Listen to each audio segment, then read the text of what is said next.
రేవంత్ రెడ్డి ధాన్యపు రాసులను గాలికి వదిలేసి అందాల రాసుల చుట్టూ తిరుగుతున్నాడని, అందాల పోటీల కోసం రివ్యూ చేయడంతో పాటు వారికి ఇబ్బంది కలగకుండా వేలాది మంది పోలీసులను ప్రభుత్వ అధికారులను నియమించాడని, అందాల పోటీల మీద రివ్యూలు చేస్తున్నాడు. వేలాది మంది పోలీస్ అధికారులను ప్రభుత్వ అధికారులను నియమిస్తూ అందాల పోటీలకు ఇబ్బంది కలగకుండా కుక్కల్ని ఎత్తుక చంపుతున్నారు, లేకపోతే డబ్బలు ఎత్తేస్తున్నారు, స్ట్రీట్ వెండర్స్ దుకాన్లు తీసేస్తున్నారు, చాలా కష్టపడుతున్నారు, పర్వాలేదు.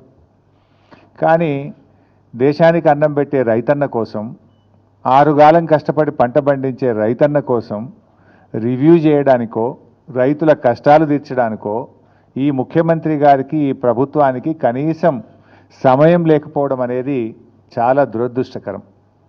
అంటే ఈ ప్రభుత్వం రైతుల పట్ల ఏ పాటి చిత్తశుద్ధి ఉందో ఈరోజు మనకు స్పష్టంగా అర్థమవుతూ ఉంది.